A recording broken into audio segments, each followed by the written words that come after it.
नमस्कार दोस्तों, स्वागत है हमारे YouTube चैनल पर। आज हम आपके लिए लेकर आए हैं एक नई कहानी शुरू करते हैं। ट्रेन की सीट के नीचे मुझे एक बैग मिला जिसमें बहुत रुपए थे। जल्दी से बैग को बंद किया और भागा। मैं सोच रहा था कहीं जिसका बैग है वो वापस ना आ जाए। मैं आज बहुत खुश हूँ क्योंकि आज मेरी पहली सैलरी आई है।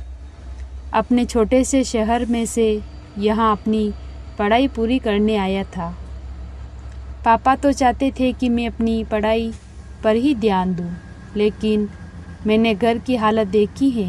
पढ़ाई के साथ मैंने नौकरी भी की, घर का लोन भी है और पढ़ाई पूरी करने के बाद भी तो यही करना है। पार्ट टाइम एक जॉब ज्वाइन कर लिया जिसमें मुझे 12,000 रुपये मिल रहे थे।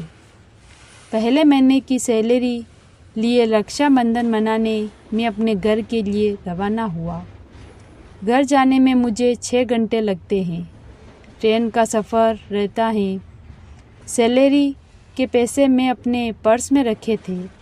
त्योहार का समय है, ट्रेन में जगह मिलना मुश्किल की बात है, लेकिन इन बातों को अब मैं मुसीबत नहीं मान रहा था, बल्कि इन सब के बावजूद मेरा मन खुश था। जेब में पैसे जो थे, पैसा पास में हो तो खुशी होती ही है। इस बात का मुझे आज एहसास हो गया था। ट्रेन का लोकल डिब्बा पूरा भरा था। मेरा स्टॉप लास्ट स्टॉप था। कई स्टेशन पर रुकती ट्रेन मज़े से चल रही थी। प्लेटफॉर्म पर उतरकर मैं भी मज़े लेते, कुछ खाते पीते हुए अपनी यात्रा कर रहा था। थोड़ी देर बाद ट्रेन में कुछ जगह हुई और एक सीट मुझे बैठने को मिल गई। खिड़की के पास की सीट थी तो बाहर की ठंडी गर्म हवा में मेरी आंखें कब लग गई मुझे भी पता नहीं चला। करीब 2 घंटे बाद शोर के कारण मेरी आंख खुल गई। अभी मैंने समय देखा तो मेरा स्टेशन करीब 1 घंटे दूर और होगा। प्यास लगी तो मैंने पानी की बोतल लेने के लिए अपने पैंट के पीछे वाली जेब में हाथ डालकर पर्स निकालना चाहा। मेरी तो जैसे जान ही निकल गई। मेरा पर्स मेरी पॉकेट में नहीं था। मैं एकदम से खड़ा हो गया और नीचे ऊपर अपनी सारी पॉकेट को चेक करने लगा। नीचे बैग में हर जगह देखा, लेकिन मेरा पर्स कहीं नहीं था। आस पड़ोस में खड़े और बैठे सबको भी पता चल गया कि मेरा पर्स खो गया। मैंने सबसे पूछा, लेकिन सभी का जवाब ना था। सोने से पहले जिस प्लेटफॉर्म पर भी ट्रेन रुकी थी, लगभग हर प्लेटफॉर्म पर ट्रेन के नीचे उतरा था कुछ न कुछ लेने। वहाँ किसी ने मेरा पर्स चोरी कर लिया।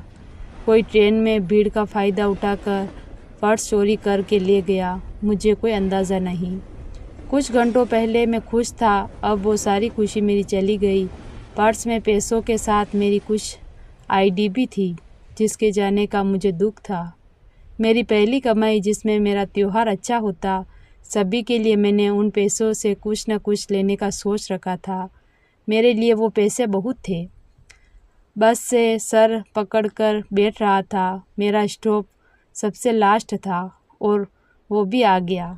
ट्रेन से सब उतरने लगे। मैं बस में वही अपनी सीट पर बैठा रहा, सबको जाते हुए उतरते हुए देख रहा था। मैं इतना लापरवाह कैसे हो सकता हूँ, यह मैं सोच रहा था। आखिर मैंने अपने पर्स का ध्यान क्यों नहीं रखा, यही सब सोचकर मैं अपने आप को बार बार कोस रहा था। ट्रेन खाली होने के थोड़ी देर बाद तक मैं वहीं बैठा रहा। फिर आखिरकार में मैंने खुद को संभाला।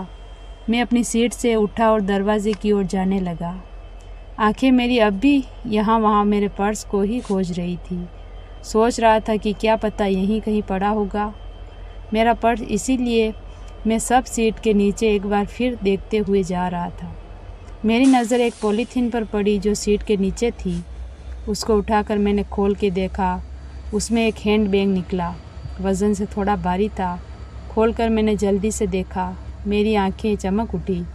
उसमें कैश था। मैंने फटाफट वो बैग को बंद किया और उस बैग को अपने बड़े बैग में डाल दिया। मैंने उस ठीक से देखा भी नहीं कि कितने उसमें पैसे हैं। मैंने सिर्फ यही सोचा कि जल्दी से यहाँ निकलूँ। क्या पता जिसका बैग छूट गया कहीं वो वापस ना आ जाए। मैंने मन में यही सोचा कि शायद यह मेरे लिए ही छूटा है। भगवान चाहता है कि यह मुझे मिले। इसमें इतना पैसा है कि मेरी और मेरे घर वालों की कुछ समस्या तो हल हो ही सकती है। अब मेरी खुशी का कोई ठिकाना नहीं रहा। मैं अब पहले से भी ज़्यादा खुश था।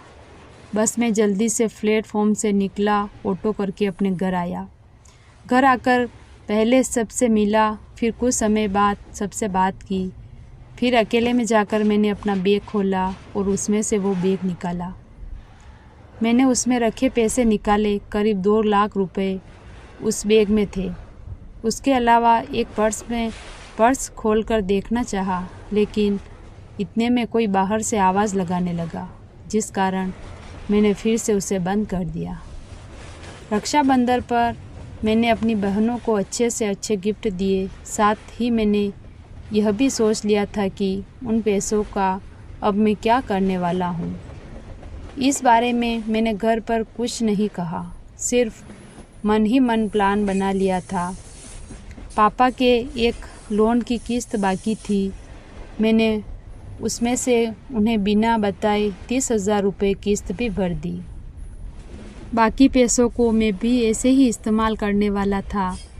मैं बस 3 दिन की छुट्टी पर आया था। वापस जॉब और पढ़ाई के लिए लौटने का समय हो गया था। मैं वापस ट्रेन में बैठ गया। इस बार मेरे बैग के साथ उसमें वो छोटा बैग भी था, जिसमें करीब 1,60,000 रुपये थे। एक बार मेरा पर्स चोरी होने के बाद अब मैं ज़्यादा सतर्क हो गया था। मुझे नहीं लगता कि अब मैं ऐसी गलती दोबारा करूँगा। मैंने अपना हाथ बैग से हटाया नहीं। प्लेटफॉर्म पर नीचे उतरते हुए भी मैं बैग के साथ लेकर गया। करीब आधा सफ़र हो गया था। एक प्लेटफॉर्म पर गाड़ी रुकी। मैंने एक लड़के को जो चाय बेच रहा था बुलाया और बोला, चाय दे। लड़के ने मुझे चाय भर कर दी और जैसे ही उसने मेरी तरफ देखा, वो बिना पैसे लिए, बिना कुछ बोले, मैंने उसे आवाज़ लगाई कि भाई छोटू कहाँ जा रहे हैं, अपने पैसे तो लेकर जा। पर वो भागा ही जा रहा था। कुछ मिनट बाद वो दिखाई देना बंद हो गया। शायद प्लेटफॉर्म के बाहर किसी की दुकान में गया था। ट्रेन का समय हुआ, हॉर्न बजा। धीरे धीरे गाड़ी प्लेटफॉर्म से निकलने लगी। तभी वो लड़का फिर से दौड़ता हुआ मेरी खिड़की पर आया, बोला, भाई अपना पर्स लो। उसने मेरे हाथ में मेरा पर्स दिया। वो वहीं रुक गया और ट्रेन धीरे धीरे स्पीड पकड़ ली। उसके चेहरे पर जो मुस्कान और संतोष था, वो मेरे कलेजे तक चला गया। मैंने अपना पर्स देखा, उसमें सब वैसा ही था, उतने ही रुपए थे, एक भी कम नहीं हुआ था। उस लड़के से कुछ पूछने का कहाँ समय मिला मुझे। उसकी हालत भले ही तंग हो, लेकिन उसको और उसके परिवार को नींद अच्छी आती होगी। अब मैं यह सोच रहा था कि भगवान अब मुझे क्या दिखाना और क्या सिखाना चाहता है।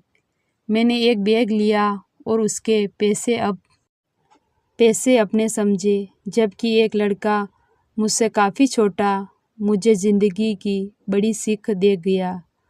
मुझे यह सिखा गया कि मैं बेईमान हूँ। यह सारा पैसा बेईमानी का है। भले ही मैंने यह चुराया नहीं, लेकिन मैंने यह भी कोशिश नहीं की कि यह पैसा किसका है। एक लड़का मुझे बेईमान से ईमानदार बना गया। मैंने अपने कमरे में जाकर सबसे पहले उस बैग में देखा कि कहीं कुछ पता एड्रेस मिल जाए। उसमें एक पर्स था जिसमें एक एड्रेस मुझे मिला। मैंने उस बैग को भेज दिया।